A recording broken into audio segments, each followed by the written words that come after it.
ये सरासर अपने जराइम और अपने ऐबों पर पर्दापोशी के मुतरादिफ। और सच ये, हकीकत ये कि इस मुल्क को एनआरओ ने तरक्की नहीं करने दी, और अब भी मौजूदा हुकूमत के इरादे नेक नहीं हैं। मईशत, महंगाई और ये सब जो तबाही आई, इसका हिसाब कौन देगा? ये सब जो हो रहा है ये क्यों हो रहा है? क्यों नहीं हो सकता कि आप IMF से मामला तय करते तो अमेरिका से सिफारिश करानी थी तो लिस्ट तो नहीं होता तो शुरू में करा लेते, मेरे ख्याल अप्रैल के आखिरी हफ्ते में करा लेते। तो ये कहना कि इदारे हमारे नहीं है, ये एक बाहर की सोच है। इदारे सारे हमारे हैं, मेरे हैं, आपके, तमाम पाकिस्तानियों के। आपको पता है पाकिस्तान में ऐसे भी इदारे हैं जो टैक्स नहीं देते, तो उनका तो डबल कर्ज है पाकिस्तानी अवाम कि आप टैक्स देते भी नहीं और ऊपर से करप्शन भी करते हैं। अच्छा,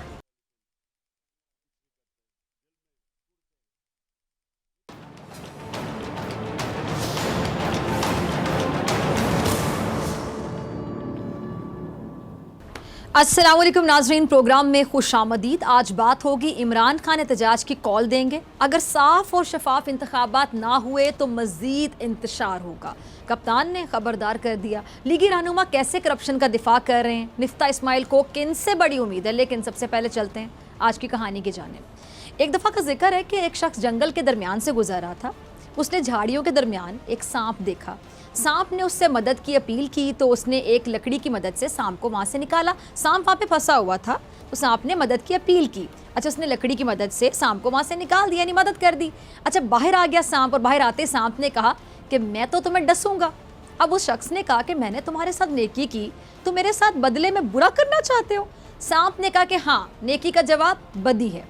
उस आदमी ने कहा कि चलो किसी से फैसला करा लेते हैं। अच्छा, चलते चलते वो एक गाय के पास पहुँचे। गाय को सारा वाकया बयान करके फैसला पूछा तो उसने जवाब दिया कि वाकई नेकी का जवाब बदी है, क्योंकि जब मैं जवान थी और दूध देती थी तो मेरा मालिक मेरा ख्याल रखता था, चारा पानी वक्त पे देता था, लेकिन अब मैं बूढ़ी हो गई हूँ तो उसने भी मेरा ख्याल रखना छोड़ दिया। अब ये सुनकर सांप ने कहा कि अब तो मैं तुझे डसूंगा। अच्छा, उस आदमी ने कहा कि एक और फैसला ले लेते हैं, इतनी जल्दी क्या है। सांप मान गया। उन्होंने एक गधे से फैसला करवाया। गधे ने भी यही कहा कि हाँ, नेकी का जवाब बदी है, क्योंकि जब तक मेरे अंदर वो कहता है दम था, मैं अपने मालिक के काम आता रहा, और जैसे ही मैं बूढ़ा हुआ तो उसने मुझे भगा दिया। अब सांप उस शख्स को डसने ही लगा था कि उसने बाकायदा एक ना मिन्नत की उसकी, और उसको कहा कि अच्छा एक आखिरी मौका दे दो। सांप के हक़ में 2 फैसले हो चुके थे, इसलिए वो आखिरी फैसला लेने पे मान गया। अब की बार वो दोनों एक बंदर के पास गए। बंदर के पास उसे सारा वाक़या सुनाया और कहा कि फ़ैसला कर दो। उसने आदमी से कहा कि मुझे इन झाड़ियों के पास ले चलो, सांप को अंदर फेंको और फिर मेरे सामने बाहर निकालो, उसके बाद मैं फ़ैसला करूँगा। अच्छा, तीनों वापस उसी जगह पे गए। आदमी ने सांप को दोबारा वहाँ झाड़ियों के अंदर फेंक दिया और फिर उसे बाहर निकालने लगा था। बंदर ने उसे मना किया और क्या कहा कि नहीं, अब ऐसे ना करना, इसके साथ नेकी मत करना, ये नेकी के काबिल नहीं है, यानी बाहर आएगा फिर तुम्हें डसेगा, इसको बाहर ही ना निकालो। अब इस कहानी का सबक ये है कि बदफितरत, एहसान फरामोश के साथ नेकी करना नेकी ज़ाया करने के मुतरादिफ है। नेकी करके बदी की उम्मीद रखें बदफितरत इंसान के साथ। अब हमारे मौजूदा हुक्मरान भी एहसान फरामोशी की आप कह रहे हैं कि सारी हदें पार कर चुके हैं। हमारी अवाम ने इन्हें कई बार, एक बार नहीं कई बार अपनी पलकों पे बिठाया, इन्हें बार बार इक़्तिदार तक पहुंचाया ताकि ये लोग अपनी पॉलिसियों के ज़रिए आवाम को रिलीफ पहुंचा सकें। लेकिन हुआ क्या, ये लोग हर बार मौका मिलने पर आवाम को नहीं, अपने आप को, अपनी ज़ात को, अपने ख़ानदान को, अपने बच्चों को रिलीफ देने लगते हैं। ऐसा ही होता है ना। अच्छा, इमरान खान साहब इनमें से नहीं है, वो सिर्फ़ और सिर्फ आवाम के लिए सियासत करते हैं, और यही वजह है कि जब आवाम ने उन्हें इक़्तिदार दिया तो उन्होंने उसके साथ भरपूर इंसाफ किया। इमरान खान ने कौम के उन पर किए गए एतमाद का भरपूर मान रखा, और यही वजह है कि इमरान खान आवाम को उनका हक़ दिलाने के लिए एक सरगर्म है, इसलिए वो बार बार शफाफ इंतखाबात का मुतालबा कर रहे हैं। ज़रा देखिएगा इमरान खान साहब का क्लिप। सुना आपने इमरान खान को। कप्तान ने कल महंगाई के खिलाफ शानदार एहतजाज किया, क्योंकि इमरान खान का मकसद आवाम को महंगाई से निजात दिलाना है। इमरान खान ने महंगाई पर हुकूमत को आड़े हाथों लिया, हुकूमत की नाक़िस मुआशी पॉलिसीज़ पर तहफ़्फ़ुज़ात का इजहार किया, खदशात का इजहार किया। इमरान खान ने बैरूनी साजिश पर आपको पता है हमेशा खुलकर बात की है, और सबसे अहम बात करते हुए खान साहब ने कहा कि जी एहतजाज करना हमारा आइनी हक़ है, और हम उस वक्त तक एहतजाज करते रहेंगे जब तक साफ़ और शफाफ इंतखाबात की तारीख नहीं मिल जाती, क्योंकि अगर इंतखाबात साफ़ और शफाफ नहीं हुए तो मज़ीद इंतशार होगा। इस जुमले पर ज़रा गौर कीजिए। खान साहब ने कहा है कि अगर इंतखाबात साफ़ व शफाफ नहीं हुए तो मज़ीद इंतशार होगा। अब नाज़रीन, हकीकत है कि मौजूदा हुकूमत का मज़ीद रहना मुल्क पर बोझ को बढ़ाएगा, और जिस तरह से हुकूमत IMF की कठपुतली बनी हुई है, ऐसे में इस हुकूमत के होते हुए मुल्क और कौम दोनों ही गुलामी की जंजीरों में जकड़े जाएंगे। और वैसे भी हुकूमत तो सिर्फ अपनी मन की मुरादें पूरी करना चाहती है। अब ज़रा खबर सुन लीजिए। सदर ममलिकत डॉक्टर आरिफ अलवी ने इलेक्शन तरमीमी बिल के बाद अब कौमी एहतसाब ब्यूरो नैब तरमीमी बिल भी बगैर दस्तखत वापस कर दिए।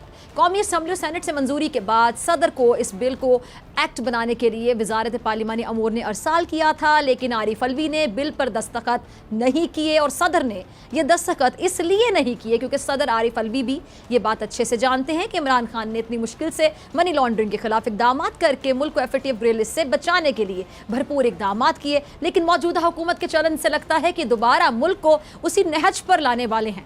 अच्छा, सदर आरिफ अलवी ने बिल पर दस्तखत ना करने की वजूहात भी बताई। क्या कहा सदर ममलिकत ने, जरा सुनिएगा। सदर साहब कहते हैं कि दुनिया भर के ममालिक वाइट कॉलर क्राइम पर काबू पाने की कोशिशें कर रहे हैं।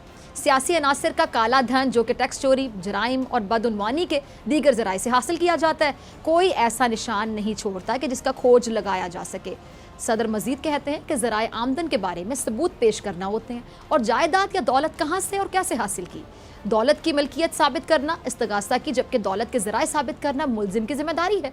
नामालूम जराए से दौलत का हसूल पाकिस्तान में एक जुर्म था, मगर इन तरामीम से इस तसव्वुर को कमज़ोर करके इसे काफ़ी हद तक गैर मौसर बना दिया गया है। और अब इन तरामीम के बाद कोई जवाबदेह नहीं रहेगा। हमें इस बात की हरगिज़ तवक्को ना थी कि पिछली हुकूमतों की काविशों पर इस तरह से पानी फेर दिया जाएगा और एहतसाब के अमल को नाकाबिले यकीन हद तक कमज़ोर बना दिया जाएगा। अब सदर ममलिकत ने जो एतराज़ात यकीनी तौर पर दुरुस्त है, इन एतराज़ात पर वज़ीर कानून आज़म नज़ीर तारड़ भी कुछ वजाहत दे रहे हैं। ज़रा सुनिएगा। जिस सुना आपने तारड़ साहब को, वो इस बिल पर अपनी सफाई दे रहे हैं, वजाहत दे रहे हैं, साथ ये भी कह रहे हैं कि वो अपने मुखालिफिन को इन तरमीमी बिल पर मुतमईन करने को तैयार हैं।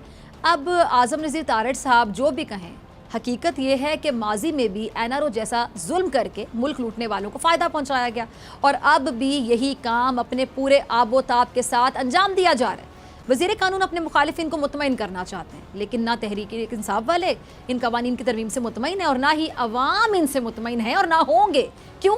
क्योंकि अवाम ये हकीकत अच्छे से जानती है कि इमरान खान की हुकूमत को तब्दील ही इसलिए किया गया था कि ये लोग अपने करप्शन केसेस का नामो निशान मिटा सके, और वो इसके हाथ पांव भी मार रहे हैं। पूरी कोशिशें आबोताब से जारी हैं। अच्छा, फवाद चौधरी साहब नैब कवानीन में तरमीम करने वालों को अपनी वजनी दलीलों की मार रहे हैं। ज़रा सुनिएगा चौधरी साहब। सुना आपने चौधरी साहब को। फवाद चौधरी क्या कह रहे हैं कि जी नून लीग ने पहले एक NRO लिया था, अब दूसरा NRO लिया जा रहा है। NRO 1 के तहत शरीफ खानदान और पीपल्स पार्टी की आला क़यादत के केसेस ख़त्म हुए, और फवाद कह रहे हैं कि अब नैब कवानीन में तरमीम करके शरीफ खानदान और जरदारी साहब को फ़ायदा दिया जा रहा है। तहरीक इंसाफ के 3.5 साल में नैब ने 487 अरब रुपए रिकवर किए। नून लीग और पीपल्स पार्टी की सारी क़यादत के खिलाफ केसेस के फैसले आ जाने थे, लेकिन अब नैब तरामीम की वजह से 1100 अरब के मुकदमे नैब दायरा इख्तियार से निकल जाएंगे। अच्छा, फवाद चौधरी के बकौल नैब कवानीन में तरामीम से बेनामी असासों को निकाल दिया गया है, और फवाद चौधरी ने लीगी रहनुमा खुरम दस्तगीर का नाम लेते हुए कहा कि खुरम दस्तगीर ने TV पर हुकूमत तब्दील करने की वजह बताई, और एतराफ़ किया कि एहतसाब से बचने के लिए इमरान खान को बाहर निकाला गया। अब नाज़रीन, ये बात मैं पहले कह चुकी हूँ कि इमरान खान साहब की हुकूमत को गिराने की जो वजूहात, जो मकासद थे, उसमें से एक बड़ा मकसद, इन लोगों का बड़ा मकसद, जो नए आने वाले हैं, ये जो हुकूमत में बैठे हुए हैं, इनका बड़ा मकसद क्या था? इनमें से एक बड़ा मकसद इन रहबरों का NRO लेना था। NRO। अब तहरीक इंसाफ ने आज नैब कवानीन की तरमीम पर ब्लैक डे मनाकर कौम में अच्छे और बुरे की तमीज़ को उजागर कर दिए। अब अगर देखा जाए तो मौजूदा हुकूमत इन तरामीम के ज़रिए खुद ही अवामी हलकों में गैर मकबूल होती चली जा रही है, क्योंकि ये हुकूमती लोग इमरान खान की पेशगोई को एक एक करके दुरुस्त साबित कर रहे हैं कि हाँ भाई सही कहता था इमरान खान, हम वो करके दिखाएंगे, और करके दिखा रहे हैं। यानी इमरान खान की प्रेडिक्शंस को, पेशगोइयों को सच साबित करें, प्रैक्टिकली खुद अमल करके। और क्या अपनी मकबूलियत को ज़्यादा करें, कम कर रहे हैं? यकीनी तौर पे कम कर रहे हैं। इमरान खान की मकबूलियत को बढ़ा रहे हैं, कम करें? यकीनी तौर पे बढ़ा रहे हैं इमरान खान की मकबूलियत को अपने फैसलों से, जो करके दिखा रहे हैं प्रैक्टिकली। इमरान खान साहब ने, आपको याद होगा, बहुत पहले कहा था कि ये सब इकट्ठे हो जाएंगे, और अब हो गए ना इकट्ठे। ऐसा हो गया। अब ये लोग पहले एक दूसरे की, आपको याद है, शक्ल तक देखना पसंद नहीं करते थे, लेकिन फिर सब अपने करप्शन केसेस के चक्कर में एक हो गए।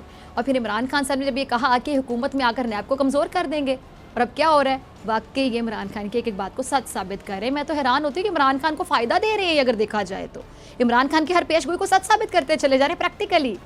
अब इस एतबार से अगर देखा जाए तो इमरान खान की मकबूलियत बढ़ाने में इस हुकूमत का बड़ा किरदार है। इमरान खान को मकबूल करते चले जा रहे हैं ये लोग, और ये हुकूमती लोग अपने आप को एनआरओ देने के चक्कर में अपनी जो अवामी मकबूलियत है उसको खोते चले जा रहे हैं। शायद इन लोगों को इस बात का एहसास हो, और ये साफ आया भी हो चुका है। नज़र आ रहा है कि हुकूमत का मकसद अवामी रिलीफ नहीं है, बल्कि अपना अपना ज़ाती रिलीफ है, ख़ुद को रिलीफ पहुँचाना है। इन्हें करप्शन के नुकसानात से कोई लेना देना नहीं है। क्यों? क्योंकि ऐसे करप्शन को तो बुराई समझ नहीं रहे, और उनकी बात से तासुर ये जा रहा है कि जैसे करप्शन करने से मुल्क मज़ीद तरक्की करेगा। ज़रा सुनिएगा। सुना आपने एहसन इकबाल साहब को, कह रहे हैं कि दुनिया में हम जैसे करप्शन करने वाले ममालिक ने तरक्की की है। इस बात पे तकलीफ़ भी हो रही है और हंसी भी आ रही है। मतलब मंतक पर हंसी आ रही है और तकलीफ़ इस बात पर हो रही है कि इन लोगों को ज़रा एहसास नहीं है कि क्या हुआ मुल्क के साथ और क्या ये कर रहे हैं।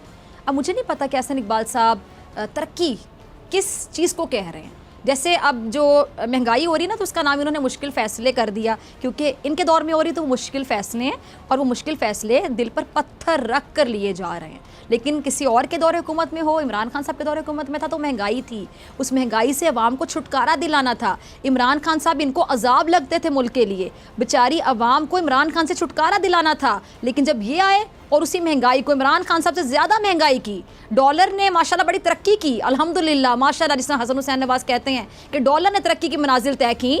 लेकिन चूंकि इनके दौर में हुआ तो वो मुश्किल फ़ैसला था और वो दिल पर पत्थर रख के लिया गया था। अब इसी तरह एहसन इकबाल साहब एक मंतक अपनी बता रहे हैं। अब एक बात तय है कि हमारा मुल्क करप्शन में तरक्की ज़रूर कर रहा है, डॉलर तरक्की की मनाजिर तय कर रहा है, और हमारा मुल्क करप्शन में तरक्की कर रहा है। और एहसन इकबाल साहब की बातों से क्या तासुर नहीं जाएगा कि लीगी रहनुमा करप्शन के फ़रोग़ का भरपूर तरीके से दिफा कर रहे हैं। इसको दिफा करना नहीं कहते तो फिर किसको कहते हैं कि बाकायदा करप्शन का दिफा कर रहे हैं इस तरह के मंतक पेश करके। और लीगी रहनुमा की बात से साफ लग रहा है कि इनके नज़दीक शायद करप्शन को जुर्म ही नहीं है। बड़ा जुर्म तो बात की बात है, करप्शन जुर्म ही नहीं है। और वैसे भी अगर ये लोग करप्शन को बड़ा जुर्म समझते तो इस तरह नैब के पर काटने के लिए तरामीम की जाती? बिल्कुल नहीं की जाती, हरगिज़ नहीं की जाती। मैं एहसन इकबाल साहब की खिदमत में बड़े अदब से कुछ अर्ज़ करना चाहूँगी। एहसन इकबाल साहब, ये जो करप्शन की लाजवाल दास्तानों की वजह से हमारा मुल्क, हमारा प्यारा मुल्क तरक्की की दौड़ में पीछे रहा। यहाँ मुर्दा लोगों के, जो लोग दुनिया से चले गए हैं, मरे हुए लोग, मुर्दा लोगों के अकाउंट से अरबों खरबों निकले।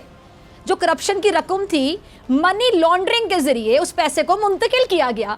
लेकिन जब इस करप्शन का हिसाब लेने का वक्त आया तो इदारों को लगाम डालने का सिलसिला शुरू हो गया। ये जो लगाम डालने का चलन है ये जन्म लेने लगा। अब ऐसे हाल में मुल्क तरक्की की राह पर कैसे गामजन हो सकता है? मुझे कोई फार्मूला समझा दे कैसे। करप्शन हर बुराई की जड़ है, और इस जड़ को इमरान खान ने सच में उखाड़ना चाहा था, दिल से उखाड़ना चाहा था, कोशिश कर रहा था वो बंदा जिसका नाम इमरान खान था। और एक दूसरे को सड़कों पर घसीटने वालों ने एका किया। क्यों एका किया? अपने मुफादात को तहफ़्फ़ुज़ देने के लिए एका करके अपने मुफादात को तहफ़्फ़ुज़ देने का काम शुरू कर दिया, और काम ऐसे एक्टिव ज़ोरों शोर से शुरू कर दी आते ही। अब यही वजह कि नैब कवानीन में तरामीम की गई और तहरीक इंसाफ ने इसको रद्द किया। अगर करप्शन तरक्की की राह में रुकावट ना होती, मेरा सवाल है, तो फिर ये एहतसाब के दायरे बनाए ही क्यों गए? क्या वजह थी? फिर तो हर किसी को हस्बे तौफीक करप्शन करने की इजाज़त दे दी जाती कि हाँ भाई अपनी अपनी तौफीक के मुताबिक हस्बे तौफीक करें करप्शन, इजाज़त दे दी जाती। दायरे क्यों बनाए गए?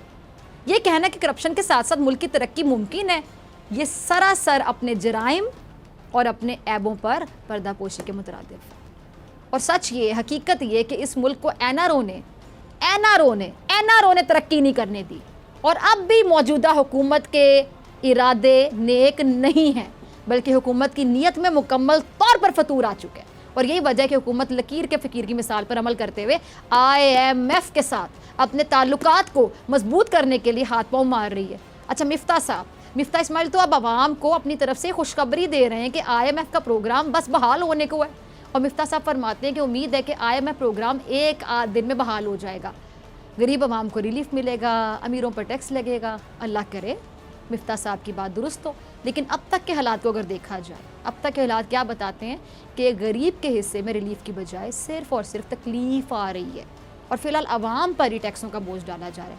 कमर तोड़ महंगाई ने गरीब की हड्डी पसली एक कर दी है, कुव्वत खरीद तमाम हो चुकी है। लेकिन मिफ्ता साहब अब भी सिर्फ रिलीफ देने की बातें कर रहे हैं, वही बातें जो ये लोग इक़्तिदार में आने से पहले किया करते थे, आपको याद होगा। लेकिन अमली तौर पे जो कर रहे हैं आपके सामने, अगर मेरे को कुछ कर ही नहीं रहे तो ये भी गलत नहीं होगा। सब आपके सामने, सिर्फ अपने ये क्या करें इसीलिए कि लोग जो है तहरीक इंसाफ पर अपने अपने, जो मैं कहता हूँ अक्सर कि उल्लू सीधे कर रहे हैं और तहरीक इंसाफ पर मुकदमात बनाए जा रहे हैं, ताकि तहरीक इंसाफ के जो रहनुमा हैं दहशतगर्दी के मुकदमात से निमटते रहें। हुकूमत की ना अहलियों पर, ना लायकियों पर, निकम्मेपन पर कोई बात कर ही ना सके, यानी वो उलझे रहे ना उन कामों में, तो उनका ध्यान ही इधर ना आए। लेकिन शेख रशीद साहब वो कहाँ रुकने वाले हैं? शेख रशीद साहब को पता, बड़े एक्टिव हैं, वो नहीं रुकते। वो तहरीक इंसाफ के रहनुमा के खिलाफ हुकूमत की जो इंतकामी कार्रवाइयाँ हैं उसकी खुलकर जो असल वजूहात हैं वो बता रहे हैं। ज़रा सुनिएगा शेख साहब का जो मुतालबा है, आवाम का भी वही मुतालबा है कि जल्द अज जल्द साफ शफाफ इलेक्शन इंतखाबात हो जाएं, क्योंकि जो कुछ हो रहा है, जितनी महंगाई हो रही है, फिर महंगाई पर आवाम के जो ज़ख़म है उन पर नमक छिड़का जाता है, कभी कहके लगा के, कभी जीबोगरीब मंतकें बता के। आवाम बस कह रही कि वैसे नहीं चलेगा। मिलते हैं ब्रेक के बाद।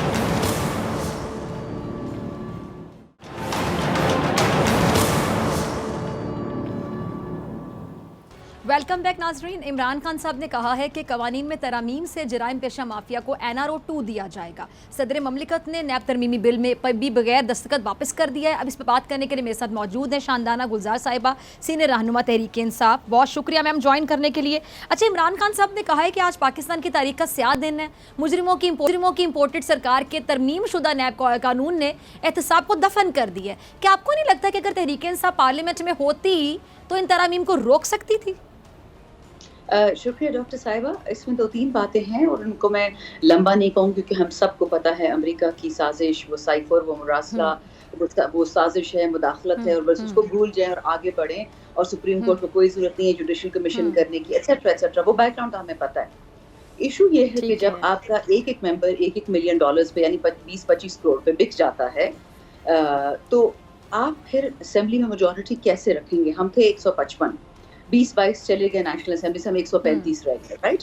इस वक्त जो नेशनल असेंबली जो माइनस हमारे जो मुनहरिफ अराकीन जिसे ये लोग कहते हैं, वो 173 है, और 2 लोगों की मेजॉरिटी भी असेंबली खड़ी है। मतलब अगर 171 हो गए तो असेंबली गई। लेकिन अगर हम बैठे भी होते तो खान साहब ने तो साफ साफ कह दिया था कि उनके पास फेडरल बजट भी था, उनके पास केपी का भी था, और पीटीआई गवर्नमेंट AJK में भी है, और GB में। तो अगर हमें धांधली करनी होती तो जिन्होंने $1 मिलियन दिया हमारे मुनहरिफ अराकीन को, हम $2 मिलियन देते। बिकने की ही बात थी ना, तो बात तो खत्म, बट वो हमने नहीं किया।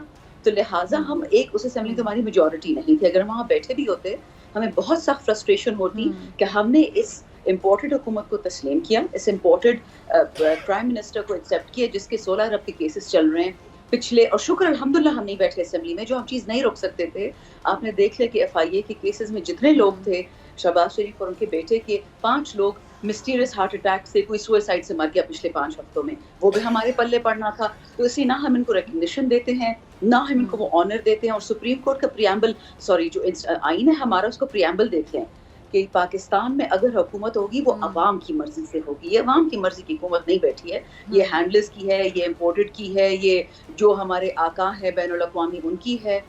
तो माजरत के साथ हम बैठते भी तो हम क्या कर पाते? सिर्फ फ्रस्ट्रेशन होती, मारपीट होती, गाल गलोच होती। इससे बेहतर है कि हया से, इज्जत से इंसान बाहर बैठा रहे और हम अपनी पीसफुल प्रोटेस्ट करें। अच्छा शानदाना साहब भाई, ये तहरीक इंसाफ ने जो नैब कवानीन इसमें तरमीम को सुप्रीम कोर्ट में चैलेंज करने का ऐलान किया है। सुप्रीम कोर्ट में पहले भी तहरीक इंसाफ ने जो पूरा हमने एहतजाज की दरख्वास्त दी हुई है, और जो साजिश पर कमीशन है वो बनाने के लिए भी सुप्रीम कोर्ट पर आपकी नज़रें हैं। तो कितनी पुरुमीद है तहरीक इंसाफ? और आप लोगों ने ये भी एक तासुर दिया कि तहरीक इंसाफ को इदारों पर मुकम्मल एतमाद है, क्योंकि आप लोग हर मामले को लेकर सुप्रीम कोर्ट जाते हैं। ये आप लोगों का एतमाद है इदारों पर? इदारे तो सारे हमारे हैं, अवाम के। मैं तो इस वक्त MNA नहीं हूँ ना, मेरे टैक्स से पाकिस्तान का हर एक इदारा चल रहा है। मेरे डायरेक्ट टैक्स से भी, मेरे इनडायरेक्ट टैक्स से। मैं एक छटांग दूध भी कहीं से लेती हूँ तो मैं इस पर इनडायरेक्ट टैक्स देती हूँ। तो ये कहना कि इदारे हमारे नहीं है, ये एक बाहर की सोच है। इदारे सारे हमारे हैं, मेरे हैं, आपके, तमाम पाकिस्तानियों के हैं, ठीक है। आपको पता है पाकिस्तान में ऐसे भी इदारे हैं जो टैक्स नहीं देते, तो उनका तो डबल कर्ज है पाकिस्तानी अवाम पे कि आप टैक्स देते भी नहीं है और ऊपर से करप्शन भी करते हैं। अच्छा, तीसरी बात, जिस तरह इलेक्शन कमीशन का आपने रिव्यू देख लिया, मेरे गांव में मुझे कुछ लोग बता रहे थे कि माशाल्लाह से जो मुर्दे थे उनको कब्रों से निकाल के जिंदा कर दिया, उनके आईडी कार्ड्स को जो लिस्ट आ रही है, और जो जिंदा है उनको डाल दिया। यानी कि जब बाय द टाइम वो अनरेवल करेंगे ये मसला, तो 100 साल उसमें तो गुजर जाएंगे। ठीक है, तो एक हद किस्म की धांधली तो लगी हुई है। अब अगर ये मैं कहूँ कि इदारा गलत है, वो तो हो नहीं सकता, उसमें तो पाकिस्तान का ठप्पा है, पाकिस्तान का झंडा उस पर लहरा रहा है। इशू है कि इन इदारों में वो लोग हैं जिन्होंने आईन, कानून और पाकिस्तान से का नमक नहीं खाया। वो सिर्फ बैरूनी डॉलर्स के या खौफ के मातहत है, या वो डरते हैं अपनी नौकरी करने से, और या पैसों का उनको लालच है। इन दोनों, क्योंकि अगर आप खौफ पे काम करेंगे तो आपकी ईमान पे गया, अगर आप पैसों पे काम करेंगे तो आपको सब कुछ ही बिक गया। तो इशू ये है कि हम सुप्रीम कोर्ट के पास इसलिए बार बार जा रहे हैं कि हमने बार बार खान साहब ने कहा है, हम जो इकदाम लेंगे कानून के, कानूनी इदारों के अंदर रहते हुए, यानी जो हमें इजाजत है, चाहे वो प्रोटेस्ट है, चाहे वो केस है, चाहे वो FIR है, हम उसके मुताबिक जाएंगे। स्लो होगा पर साफ सुथरा होगा और लोग देखेंगे। खूबसूरत बात, ठीक है। अच्छा शानदाना साहिबा, ये जब डॉलर है इसकी कीमत हर रोज़ बढ़ती जा रही है, मतलब मुझे लगता है कि अगर आज के दौर में कोई तरक्की कर रहा है तो डॉलर है जो तरक्की की मनाजिल तय करता चला जा रहा है। अच्छा, अब ये IMF जो है, इसके हवाले से हुकूमत ये कह रही है कि जी IMF ने मुआहदा होने की उम्मीद जाहिर कर दी है। अब उन लोगों से मईशत संभल नहीं रही है, आए वैसे ही मईशत ही संभालने थे, दावे बहुत बड़े बड़े थे, खुदा ना खास्ता अगर हालात ये मईशत के मज़ीद ख़राब कर देते हैं और तहरीक इंसाफ दोबारा आ जाती है इलेक्ट होकर, तो फिर तहरीक इंसाफ हुकूमत में आकर इन मामलात को ठीक करती रहेगी और फिर कुछ साल गुजर जाएंगे, फिर कहेंगे जी वो ख़राब करके चले गए थे तो अब हम ठीक कर रहे हैं। डॉक्टर साहिबा, ये ज़रा आपने डीप सवाल पूछा है, तो थोड़ा मुझे अब टाइम देंगे कि मैं इसको आपके दोनों पहलू समझाऊँ। इसका एक मुआशी पहलू है और इसका एक सियासी पहलू है। Bear with me please. देखें, जो इसका मुआशी पहलू है उसका तो आज डेविड मालपास है, वर्ल्ड बैंक के प्रेसिडेंट, उन्होंने आज एक रिपोर्ट दी है कि बेशक रूस की जो जंग है यूक्रेन के साथ, उसके बाद जो लगे थे सैंक्शंस रूस के खिलाफ, तो उनका हमें ख्याल था कि शायद उसकी रूस की इकोनॉमी या मईशत तबाह हो जाएगी। हुआ ये है कि वो यूरोप की और अमेरिका की तबाही हो रही है। वो क्यों? क्योंकि इस वक्त भी जो तेल की कमाई हुई है रूस की 295 अरब डॉलर, 285 अरब डॉलर उन्होंने कमाया है सिर्फ 2 महीनों में। तो इकोनॉमी उनकी कैसी बैठी है, उनका रूबल भी उठ गया है। अच्छा, तो उन्होंने ये भी कहा कि इस वक्त दुनिया में एक बहुत सख्त फिनोमेनन आ रहा है, स्टैगफ्लेशन, जो 70 की दहाई के बाद आया है। और उस स्टैगफ्लेशन का मतलब क्या है कि आपकी महंगाई बढ़ती जाएगी, डॉलर महंगा होता जाएगा, ग्लोबल फिनोमेनन, ठीक है। अब मैं इसको पाकिस्तान के कॉन्टेक्स्ट में लाती हूँ। और दूसरा, प्रोडक्शन कम हो जाएगी क्योंकि तेल कम हो गया है। यूरोप में इंडस्ट्री बंद हो रही है, अमेरिका में इंडस्ट्री बंद हो रही है, चीन में नहीं हो रही, रूस में नहीं हो रही। और जितने ममालिक हैं जिसे हम कहते हैं कि वो इस वक्त रूस के साथ तो नहीं खड़े, बट जो अमेरिका का स्टांस है यूक्रेन पे, उस पे नहीं खड़े, क्योंकि हमेशा न्यूट्रल लोग भी होते हैं, एक लेफ्ट पे होते हैं, एक राइट में, एक बीच में होते हैं। पाकिस्तान उनमें से एक ममालिक में से है कि हम जंग को नहीं मानते, ना पाकिस्तान के लिए ना किसी दूसरे मुल्क के लिए। ये मैंने आपको ग्लोबल सिनेरियो बना दिया कि कम से कम 3 से 4 साल लगेंगे ग्लोबली। पहले कोविड का धक्का लगा, अब ये वॉर का धक्का लगा, और जो मुल्क खाना कंट्रोल करता है दुनिया में और तेल कंट्रोल करता है वो अमेरिका या यूरोप नहीं है, वो रूस है। तो अगर ये जंग जितनी लंबी होती जाएगी उतनी ही इसकी लंबी रिकवरी होगी। अब इसको पाकिस्तान के कॉन्टेक्स्ट में लेके आए। सबसे जो दुख देने वाली बात है कि इस वक्त तमाम इदारे PDM के पास है, चाहे वो ब्यूरो ऑफ स्टैटिस्टिक्स हो, चाहे नेशनल अकाउंट्स कमेटी हो, चाहे असेंबलियां हो, चाहे सब कुछ इनके पास है, राइट। मुझे आपको, मैं अभी इस वक्त तो नहीं दिखा सकती, कुछ टेक्स्ट और ट्वीट्स आपको दिखाऊंगी और मैसेजेस जो मेरे पास हैं कि कुछ ऐसे लोग हैं पाकिस्तानी इदारों में जिन्होंने रिजाइन कर दिया और उन्होंने लिटरली भीख मांगी हमसे, मेंबर्स ऑफ पार्लियामेंट्स, के हम एक्सपोज मत करें, अगर हम एक्सपोज हो जाए तो हमें खतरा है जान है। हमें कहा जा रहा है कि GDP कम दिखाओ, हमें कहा जा रहा है कि ग्रोथ कम दिखाओ, हमें कहा जा रहा है कि कर्जे ज्यादा दिखाओ। यानी PDM का जो पुराना काम है, और डॉक्टर हफीज पाशा की किताब है, आप उस पर पढ़ ले। उन्होंने लिखा हुआ है कि पहली भी नून लीग कहती थी कि जी ग्रोथ 5.8 है, वो असल में 4 थी। अब होगा क्या पाकिस्तान में? रुपए बढ़ रहा है, डॉलर बढ़ रहा है। अच्छा, आप फर्ज करें IMF आपसे एग्रीमेंट कर लेता है, आपकी पेट्रोल थोड़ी 50 रुपए और बढ़ गई, थोड़ा डीजल बढ़ गया, बिजली की बिल ज्यादा बढ़ गया, तो अवाम तो तबाह हो गई, ठीक है। जो उन्होंने करना था, नैब के केसेस हटा दिए, अपना सब कुछ कर दिया। लेकिन अब फ्यूचर क्या है? फ्यूचर क्या है कि बजट के बाद लेट्स से IMF ने इनको $1 बिलियन दे दिए, ठीक। और ये थोड़ी सी शर्म की बात है, कहनी तो नहीं चाहिए, अपना ही मुल्क है, लेकिन आज ये भी पता चला, हेडलाइंस थी कि जी IMF की तमाम शराइत कबूल करने के बाद भी IMF कह रहा है और पाकिस्तान ने अमेरिका से कहा है कि जी आप जरा सालिसी करें, ऐसा दुनिया में कभी नहीं हुआ कि आप एक सॉवरेन कंट्री हो के दूसरे से कहें कि जी यहाँ से हमें पैसे दिलाओ। पैसे कितने, $1 अरब हैं, ये हुकूमत नहीं चलेगी। ये नहीं कि पीडीएम की हुकूमत है, इसके पास मैंडेट नहीं है। कोई भी मैं आपको कहूँ कि जी मेरा घर आधा तैयार है, मुझे थोड़ा सा कर्जा दे दे पूरा करने के लिए, और जब आप अंदर हैं आप देखें कि कुछ भी नहीं तैयार, बस एक फाउंडेशन डाली, वो भी टूटी फूटी। क्यों आप मुझ में इन्वेस्ट करेंगे? देखिए, चाहे टर्की है, चाहे चाइना है, चाहे आपके अरब ममालिक दोस्त हैं, उन्होंने अपने टैक्स पेयर्स का रुपए आपके मुल्क में लगाना है। तो आपके मुल्क में क्यों लगाए जब आप में इतनी स्टेबिलिटी नहीं कि आज दो खुदा न खास्ता एमएनएस की वफात हो जाए और गवर्नमेंट गई? क्योंकि जो हमारे मुनहरिफ अरकान वहाँ बैठे हुए हैं वो तो कहते हैं जी हम तो पीटीआई हैं, हम तो मुनहरिफ नहीं है, हमने तो कोई गलत काम नहीं किया। तो उनको तो फ्लोर क्रॉस करना पड़ेगा प्रैक्टिकली उनकी गवर्नमेंट उठाने के लिए। फिर क्या होगा? फिर आर्टिकल 63 आ जाएगा इन प्ले। सो द प्रॉब्लम है हमारी जो इस वक्त इकोनॉमी का प्रॉब्लम है, ग्लोबल इकोनॉमी से लिंक हो गया, और अब जो पाकिस्तान में असरात है वो मजीद मनफी होंगे जब तक आप इलेक्शन नहीं करवाते, फुल मैंडेट वाली गवर्नमेंट आती है। और अगर हमारी दोबारा आती है, आई कैन अश्योर यू कि हम पे इतनी सख्ती आनी है। सिर्फ ये अल्लाह का शुक्र है कि ये लोग जो उल्टे सीधे काम कर रहे हैं कि आज जो उन्होंने नैब की तरमीम की, उसे जो तकरीबन 1200 अरब रुपया रिकवर होना था इनसे, वो 100 अरब रह गया, 1100 में इन्होंने माफ करवा दिए। देखिए, आपने अगर करना है तो करें, चोरी भी करनी है तो फिर ऐसे करें जिस तरह बाकी ममालिक में होता है कि छोटे बड़े आदमी में फिर फर्क मत करें। पाकिस्तान पीनल कोड में भी अमेंडमेंट करें, और जो आपने अपने आप को मराहत दी है चोरियों की, वो पाकिस्तान पीनल कोड में भी दे दिए, हमारे जेल साल खाली हो जाएंगे। तो दिस इज नॉट एक्सेप्टेबल। और आईन में ये साफ लिखा है कि तमाम पाकिस्तान के लोग, मर्द औरत, दीन जो भी हो, हम इक्वल हैं। तो इन्होंने अपने आप को महाराजा का स्टेटस दे दिया, वो कानून सबके लिए बराबर है। जी ठीक है निशान दाना साहब, बहुत शुक्रिया आपके वक्त के लिए। नाज़रीन, आपसे मुलाकात होगी, ब्रेक के बाद बात करेंगे मईशत के हवाले से, और मेरे साथ मौजूद होंगे डॉक्टर शाहिद हसन सिद्दीकी साहब।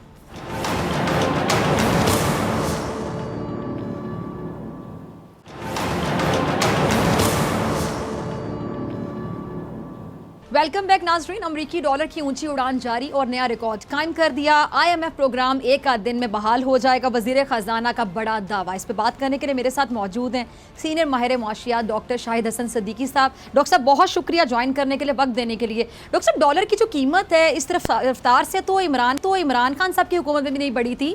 ऐसा क्या कर रही है हुकूमत के डॉलर की कीमत हर रोज़ बढ़ती जा रही है, इजाफा हो रहा है, और IMF की तमाम शराइत मानने के बाद भी वो खुश नहीं है, तो फिर और पाकिस्तान से क्या चाहता है IMF? डॉक्टर साहिबा, आपका बहुत शुक्रिया। पहले मैं आपसे ये अर्ज़ कर दूं कि जब पिछली इमरान खान साहब की हुकूमत गई थी तो 182 रुपए का डॉलर था, 182। आज ये 210 रुपए का हो। पाकिस्तान की तारीख में ऐसी कोई मिसाल मौजूद नहीं है कि इतनी मुख्तसर मुद्दत में इतना रुपए की कदर गिरी हो। डॉलर तो ऊंचा नहीं, हम गिर रहे हैं, नंबर एक। दूसरा सवाल, दो सवाल हैं, क्योंकि मेरे हिसाब से जो कुछ हो रहा है ये मिस्टीरियस है, पुरअसरार है, और इसका जवाब का अब नहीं तो कभी न कभी देना पड़ेगा। पहला सवाल ये है कि 19 अप्रैल को बन गई थी, वजीर खजाना जो है बन गए थे, तो 2 महीने में क्या कर रहे हैं भाई? IMF के साथ बैठे हैं, वो कहते हैं जी हमारी ये शराइत है, उसमें बात कर लें। नहीं का तो आपके ऑप्शन नहीं था, चूंकि बिजनेस गिरा रहे हैं। तो 2 महीने से जो आप कर रहे थे, तो इसके पीछे मकसद क्या था? ये एक सवाल पैदा होगा। दूसरी चीज थी कि हुकूमत पाकिस्तान और स्टेट बैंक अगर चाहते तो रुपए की कदर को बेहतर रख सकते थे, गिरने से रोक सकते थे, रिजर्व बढ़ा सकते थे। उन्होंने कोई कोशिश नहीं की। माजी में कई मिसालें मौजूद हैं, और मुझे पता है कि हुकूमत पाकिस्तान ने अब एक्सचेंज कंपनीज को बुलाएं, फॉरेन बैंक से बात करें, जी 4% इंटरेस्ट है, हम आपको 13% देते हैं, आप 2 महीने के लिए हमें पैसा दे दें। ये जो तबाही बर्बादी, 3,500 अरब रुपए के कर्जे आपके बढ़ गए। तो थोड़े आपने कोशिश क्यों नहीं की कि आप बिजनेस बढ़ाएं, जबकि बढ़ा सकते हैं। मैं आज भी कह रहा हूँ बढ़ा सकते हैं, और माजी में भी बढ़ाए गए हैं। इमरान खान के दौर में भी इमरान खान ने गवर्नर स्टेट बैंक को बुला के डांटा था कि ये क्या हो रहा है, और अगले दिन रिजर्व जो है डॉलर जो है वो रुपया इंप्रूव कर गया। ऐसा हुआ था। हाँ। सवाल है, मिस्टीरियस है कि ये 2 सवालों के जवाब दे दें, मगर डार साहब ने इसका जवाब दिया है। डार साहब ने ये कहा है कि मुझे सलाहियत पर यकीन नहीं है। डार साहब कौन है? जो नवाज शरीफ साहब के दस्ते रास्त हैं, जहां वज़ीर आज़म शहबाज शरीफ इनको लेके और कैबिनेट को लेके वहां से मशवरा करने गए थे। तो वो ये कहते हैं कि 170 पे डॉलर होना चाहिए, डार साहब के अल्फाज। मगर मेरी जो कैलकुलेशन से 170 गलत है, 180 पे होना चाहिए था। 180 और 2000 जो है ये 10 में बहुत बड़ा फर्क है। 75 अरब डॉलर $75 बिलियन की जो इंपोर्ट्स हैं आपकी, तो वो अगर कन्वर्ट होती है 180 पे या पर तो कितना होता, और अब 210 पे हो रही तो रुपए कितना होता, ड्यूटी कितनी गवर्नमेंट को बढ़ी, कस्टम ड्यूटी, सेल्स टैक्स उनका तो बढ़ गया, मईशत, महंगाई और ये सब जो तबाही आई, इसका हिसाब कौन देगा? एक तो ये चीज़ है, क्यों कर रहे हैं ये इस किस्म का, हमें बताया तो जाए ये सब जो हो रहा है ये क्यों हो रहा है? क्यों नहीं हो सकता कि आप IMF से मामला तय करते, IMF से अगर आपने अमेरिका से आपने सिफारिश कराई है, अब वैसे भी हो जाएगा, तो अमेरिका से सिफारिश करानी थी तो लिस्ट तो नहीं होता, तो आप शुरू में करा लेते, मेरे ख्याल है अप्रैल के आखिरी हफ्ते में करा लेते। ये किस चीज़ का इंतजार कर रहे थे? बॉटम पे चलते। और IMF के जो है शराइत, अच्छा डॉक्टर साहब, ऐसे वजीर खजाना ने जो दावा किया, आपको भी पता कह रहे जी IMF का प्रोग्राम बहाल होने वाला है, तो उसके बाद कोई आपको उम्मीद है बेहतरी की तरफ मामला जाएंगे? 200% जाएंगे आर्जी तौर पर। मैं आपको बता दूं क्यों। जिस दिन IMF से आपका मामला तय हुए, चाइना $5 अरब का कर्जा देने के लिए तैयार है। इमदाद की बात नहीं कर रहा, कर्जा वो आपको दे देगा $5 अरब। अच्छा, सऊदी, ठीक है, बिल्कुल शरह सूद पे देगा, मत देगा। सऊदी अरब जो है वो $2 अरब देगा। दूसरे कि पाकिस्तान इतना बड़ा मुल्क है, अगर हम बाहर फ्लोट करेंगे, आप देखिए कि बाहर से भी कर्जे लेके आएंगे इंटर मार्केट से, तो वो जो कर्जे मिलेंगे उससे हमारे रिजर्व्स बढ़ेंगे। जब रिजर्व्स बढ़ेंगे आर्जी तौर पर बढ़ेंगे।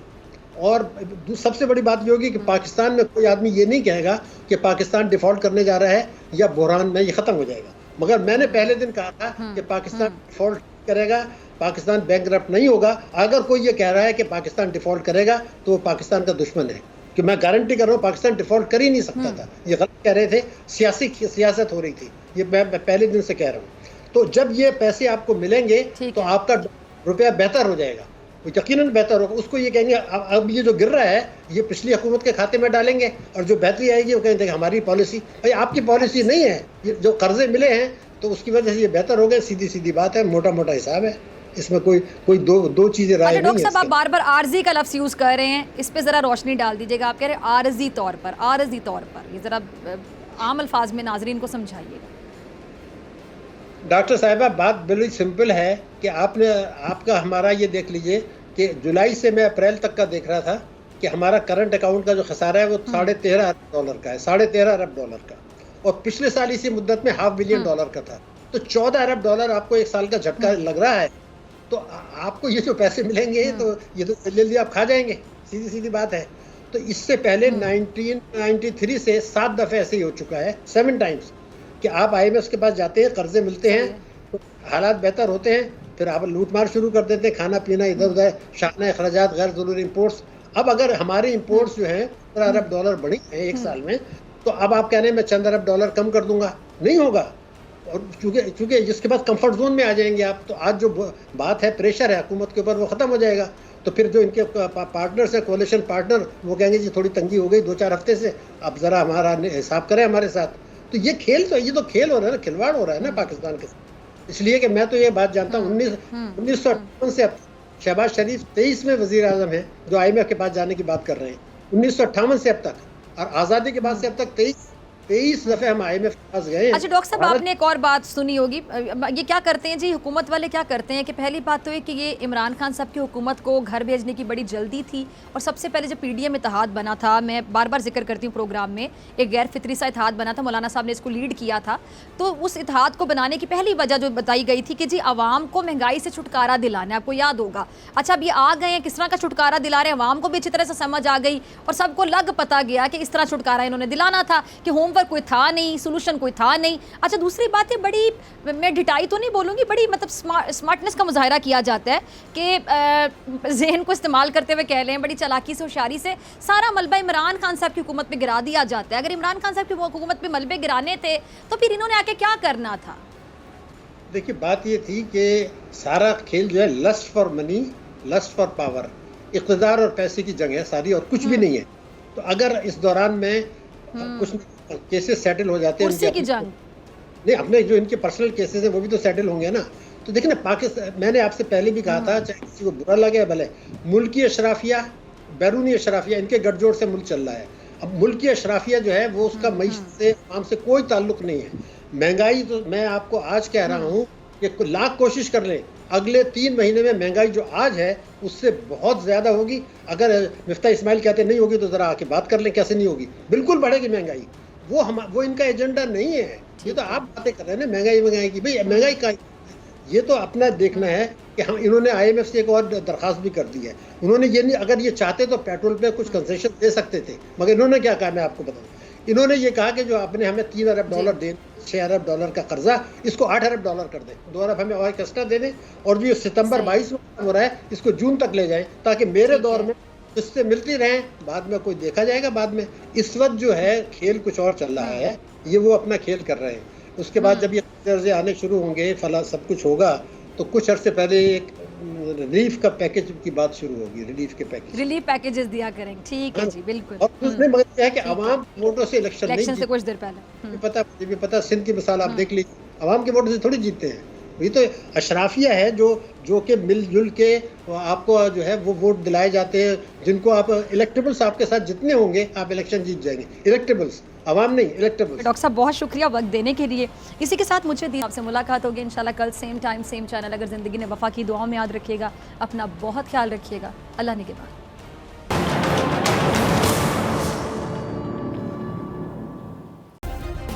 सब्सक्राइब करें और बेल दबाएं ताकि कोई खबर रह न जाए।